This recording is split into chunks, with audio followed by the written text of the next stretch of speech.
سارے مولوی ایک جیسے نہیں ہوتے، اور یہ حقیقت بھی ہے، میں نے خود بھی دیکھا ہے ممبر پہ پھر خود کر رہے ہوتے ہیں وہ کام. ہمارے استاذ ایک بات کیا کرتے تھے کہ جب بھی کوئی فتویٰ دو نا تو پہلے یہ دیکھو اس کی ایج کتنی ہے، کتنے دنوں کے بعد میں نے اس سے یو ٹرن لینا ہے، تو پہلے سے ہی سوچ سمجھ کے فتویٰ دیا کرو. بعض دفعہ یہ ہوتا ہے، یہ گڑبڑ ان مولویوں میں ہوتی ہے جو وائز ہوتے ہیں، وہ کسی چیز کو نا اس کی حیثیت سے زیادہ بڑھا دیتے ہیں حالانکہ وہ شریعت میں نہیں ہوتی، اور اتنا بڑھا دیتے ہیں کہ سوسائٹی میں وہ قابل عمل ہوتی نہیں ہے. یہ ان مولاناؤں کے ساتھ زیادہ ہوتا ہے. اب مثال کے طور پر میں نے ایسے مولانا دیکھے بد نظری کے خلاف بیان، عورت سے چھپو، اس کا ہاتھ لگ گیا تو ایسے جیسے سر میں کیل ٹھوک دی، اور دیکھ لیا تو ایسے جیسے زنا ہو گیا. اتنا سخت بیان کرتے ہیں کہ بس نامحرم عورت تو بس آدمی کہتا ہے بھائی مار دو ان کو، سب کو قبر میں ڈال دو. اب جب خود سوسائٹی میں جاتے ہیں تو یہ پاسبل ہی نہیں ہے عملی طور پر. اب کوئی آ گئی انہی کی چچی آ گئی، نامحرم ہے لیکن آ گئی، تو کیا دھکے دے کے بھگائیں ان کو؟ ان کے سر پہ دوپٹہ نہیں ہو، بیٹھی ہاں ہاں وہ یوں تو کر رہا ہے، لیکن اب سلام کا جواب تو دے گا نا اس کو. ایئر ہوسٹس آ گئی جہاز میں پوچھنے کے لیے کیسے ہیں آپ، خیریت سے ہیں؟ وہ یوں کہ نامحرم کو دیکھنا حرام ہے. وہ ظاہر ہے مروت کے خلاف ہے، وہ کہے گا ٹھیک ہوں آپ خیریت سے ہیں، اتنا تو ہوگا. تو یہ وہ مولانا لوگ ہیں جو شریعت کو ابھی سوسائٹی میں چلے ہوتے نہیں ہیں، انہوں نے صرف گھر مدرسہ ممبر دیکھا ہوتا ہے، تو ایک ایسی چیز قرآن و سنت سے نکال کے پیش کر دیتے ہیں جو قابل عمل نہیں ہوتی. اس وقت تو واہ واہ ہو جاتی ہے، کہتے ہیں ایسے ہوتے ہیں ڈنکے کی چوٹ پہ حق بیان کرنے والے، ڈرتے ورتے نہیں ہیں. جب خود پھنستے ہیں تو کیا کرتے ہیں بھائی یہ کیا ہو گیا، پھر لوگ بدگمان ہوتے ہیں. یہ دیکھو اس کی میں ایک آسان مثال دوں، یہ جو بارات کا کھانا ہے نا، یہ اسلام میں ثابت نہیں ہے. نبی نے ولیمہ کیا ہے، بیٹیوں کی شادی پہ ایک کھجور بھی نہیں کھلایا. اسی طرح جہیز بھی ثابت نہیں ہے. لیکن میں جب بھی یہ بیان کرتا ہوں نا، میں کہتا ہوں بارات کا کھانا ثابت نہیں ہے، اس کا بائیکاٹ کرنا چاہیے. لیکن کوئی ایسا نہیں ہے کہ کوئی یعنی سائیڈ افیکٹ کی وجہ سے ناجائز ہے، اس کے سوسائٹی پہ برے اثرات پڑ رہے ہیں. اب آپ کی اپنی بہن کی شادی ہو رہی ہے اور آپ بارات میں نہیں گئے،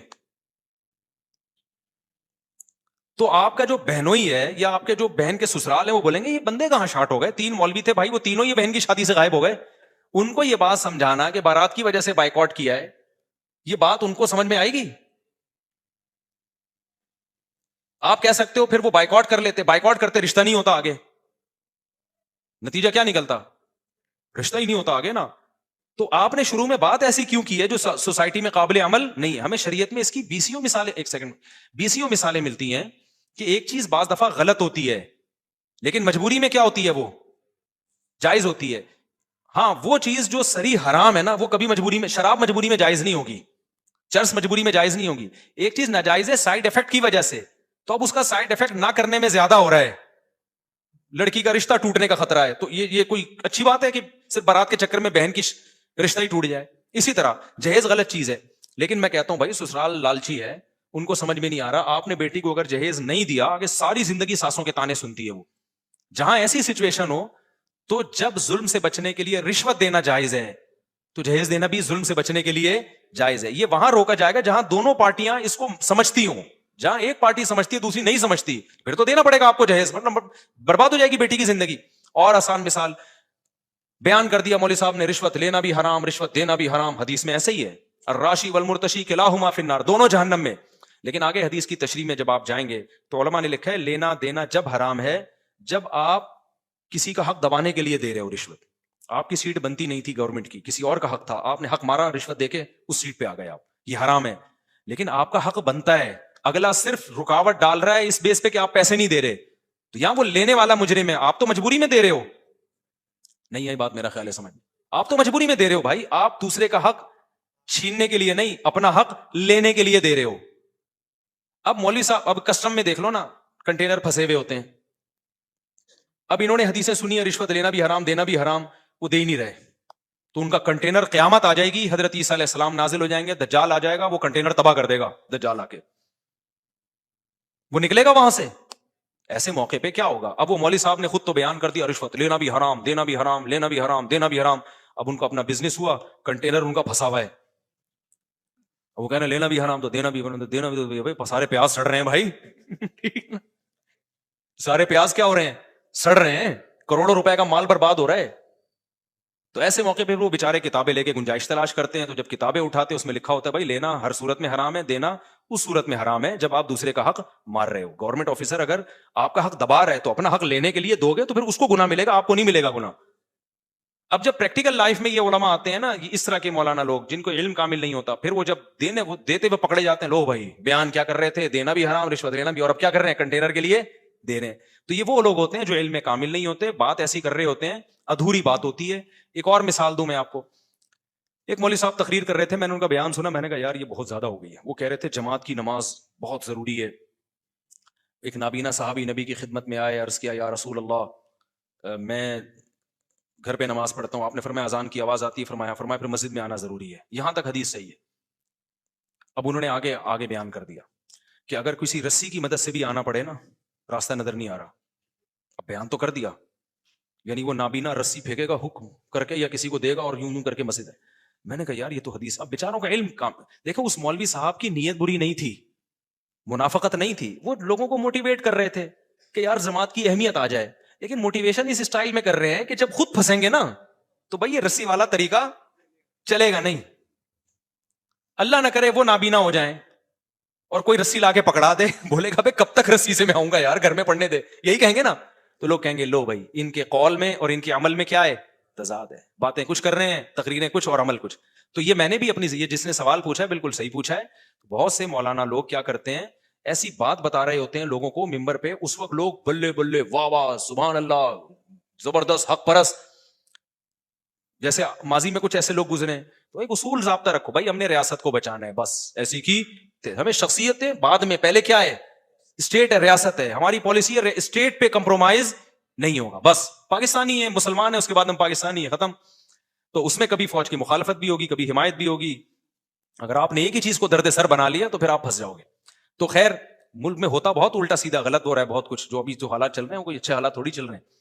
اچھا خیر, تو میں کہاں, تو یہ جو کسی نے پوچھا نا مذہبی اسکالر ایسا کرتے ہیں, یہ ایسا کرتے ہیں بےچارے, وہ غلط نہیں ہوتے, ان کو پوری نالج نہیں ہوتی, ممبر پہ وہ ایک دم جوش میں تقریریں. ایک اور میں مثال دے دیتا ہوں. اب یہ جو حکومت کہتی ہے گیس پمپ مت لگاؤ, ایسا ہی ہے نا, کیا کہتے ہیں اس کو, جو سیکشن لگاتے ہیں نا, گیس ساری کھینچ لیتے ہیں بھائی, کمپریسر لگاتے ہیں ساری گیس کھینچ لیتے ہیں. یہ بالکل ایسے ہی جیسے ایک زمانے میں نا ہم جب چھوٹے تھے تو ہمارے امام صاحب نے مسجد میں ممبر پہ بیان کیا کہ پانی کی موٹریں مت لگاؤ. واقعی یہ انلیگل تھا. گورنمنٹ جو گھروں میں پانی دیتی ہے تو وہ جو موٹریں لائن سے سک کرتی ہیں نا, امام صاحب نے بیان کیا یہ غیر قانونی, واقعی غیر قانونی تھا, یہ حرام ہے, ناجائز ہے, اس سے پانی چوری کرنے کا گناہ ملے گا. اب امام صاحب بیچاروں نے اچھی نیت سے بیان کیا, تھوڑے دن میں امام صاحب کے اپنے گھر میں موٹر لگی ہوئی تھی. مجھے تو پتا تھا, میں نے بتایا نہیں لوگوں کو, اور یوٹیوب بھی نہیں تھا, وہ لوگ پی گئے. حالانکہ امام صاحب غلط نہیں تھے, نہ ان کی نیت چوری کی تھی, انہوں نے بیچاروں نے اپنے لحاظ سے صحیح بتایا. بات یہ ہے کہ موٹر تو لگانا انلیگل ہے. کیوں؟ وجہ اس کی ہے کہ جو پانی گھروں میں ڈیوائڈ ہو کے جائے گا, جب آپ لگاؤ گے تو سارا پانی تو آپ کھینچ لو گے. لیکن بات یہ کہ جب سب نے یہ انلیگل کام کر لیا, سب نے لگا لی, اب اگر آپ نہیں لگاؤ گے نا تو 2 قطرے بھی آپ کو نہیں ملیں گے. اب لگانا جائز ہو گیا, اس لیے کہ اب دوسرے کا حق دبانے کے لیے نہیں ہے, بلکہ اپنا جائز حق تو ملے بھائی. تو امام صاحب نے یا دائیں بائیں دیکھا, یار میری تقریر یوٹیوب تو ہے نہیں, کوئی ریکارڈنگ بھی نہیں ہے, پی گئے نا, چپکے سے لا کے گھر میں لگا دو. اب کوئی امام صاحب کو دیکھتا بولتا پہلے تقریر کر رہے تھے, موٹریں لگا رہا حرام ہے, خود لگائی بھی ہیں گھر میں. تو وہ بیچاروں کو اس لیے ان کو چاہیے تھا کہ بھائی پوری نالج لیتے, اس کے سائڈ افیکٹ کیا ہوں گے, اس کے فائدے کیا ہیں, نقصانات کیا ہیں. گورنمنٹ تو بہت ساری چیزوں کو انلیگل کرتے کرتے خود ہی حکومتوں کے گھر میں, یہ جنریٹر جو ہم چلاتے ہیں گیس پہ, یہ بھی تو انلیگل ہے. ساری دنیا نے گیس کے جنریٹر لگائے ہوئے ہیں, تو یہ کون سا انلیگل ہے بھائی؟ آپ نہیں لگاؤ گے تو کیا ہوگا, اندھیروں میں قبر کے اندھیرے آپ کو یاد آتے رہیں گے بیٹھ کے. تو یہ انلیگل ہے, لیکن گورنمنٹ اس کو انلیگل بنائے نا, پریکٹیکلی پکڑے لوگوں کو. بالکل اب یہ گیس میں بھی ایسا ہی ہو گیا ہے. مجھ سے لوگ پوچھتے تھے پرسنلی کہ گیس کا یہ جو کمپریسر لگاتے ہیں گیس کھینچ لیتے ہیں, گیس آج کل لوڈ شیڈنگ ہو رہی ہے نا, تو میں کہتا تھا یار انلیگل کام مت کرو. لیکن میں نے بیان میں نہیں کہا یہ, اس لیے کہ مجھے یہی خطرہ لگ رہا تھا کہ یار کل جو ہے نا سب لگائیں گے تو پھر میرا بیان یہ لوگ چلائیں گے. میں نے ابھی تک نہیں لگایا, میرے ان 3 گھروں میں کہیں بھی نہیں ہے وہ, تو 4 گھروں میں 3 اکثر, وہ عادت پرانی ہو گئی ہے نا. تو اب کیا ہے کہ بھائی اگر آپ اس میں, بعض اپارٹمنٹ ایسے ہیں, لوگوں نے ہم سے آگے پوچھا, بولے ہم اگر نہیں لگا رہے نا تو ایک گیس کی اسمیل بھی نہیں آ رہی کیونکہ سب نے لگا لیا ہے. اب میں ان کو فتوا دوں کہ آپ کے لیے لگانا بھی ناجائز ہے, تو یہ فتوا غلط ہوگا. اس لیے کہ گورنمنٹ جب انلیگل کر رہی ہے تو عمل کر کے دکھائے نا, لوگوں کو پکڑے, سارے وہ کمپریسر اتارے وہاں سے, ورنہ جو نہیں لگائے گا اس کو تو گیس ملے گی نہیں, وہ بیٹھا رہے گا اندھیروں میں, لکڑیاں جلائے گا کیا وہ فلیٹوں میں جا کے. تو یہ چل رہا ہے مارکیٹ میں. تو یہ کرتے ہیں بیچارے، یہ نا سمجھی میں کر رہے ہوتے ہیں، اور کچھ ظاہر ہے 2 نمبری میں بھی کر رہے ہوتے ہیں. تو سارے مولوی صحیح تھوڑی ہوتے ہیں، 2 نمبر بھی ہوتے ہیں. اور پھر بھی میں بتا دوں، اگر 1 نمبر بھی مولوی ہے تو مولوی ہونے کا مطلب فرشتہ نہیں ہے، وہ بھی انسان ہوتا ہے. یہ جو اللہ نے قرآن میں کہا نا، وَمَن يَعْمَلْ سُوءًا ثُمَّ وَمَن يَعْمَلْ سُوءًا أَوْ يَظْلِمْ نَفْسَهُ ثُمَّ يَسْتَغْفِرِ اللَّهَ يَجِدِ اللَّهَ غَفُورًا رَحِيمًا. کسی سے کوئی گناہ ہو جائے، توبہ کرے تو اللہ معاف کرے گا. تو یہ آیت صرف غیر مولوی کے بارے میں نہیں ہے، مولوی بھی اس میں شامل ہیں. تو سب کے لیے، صرف پیغمبر معصوم علی الخطا ہوتے ہیں. تو کسی کی پرائیویسی میں گھسنے کی آپ کو ضرورت کیا ہے؟ ٹھیک ہے نا، آپ دیکھو بھائی بات صحیح کر رہا ہے، سمجھ میں آ رہی ہے، ٹھیک ہے بھائی. تو ہمیں شریعت نے پردہ ڈالنے کا حکم دیا. کسی کا عیب سامنے آئے تو کیا کرو بھائی؟ پردہ ڈالو. ہاں ایسا عیب جس سے لوگوں کو نقصان ہو رہا ہو، چوری کہاں کر رہا ہے، چرس تقسیم کر رہا ہے چپکے چپکے، اس سے تو سوسائٹی تباہ ہو رہی ہے. ایسے عیبوں میں اس کو تنبیہ کی جائے گی، نہ مانے تو اس کو دنیا کے سامنے لایا جائے. جیسے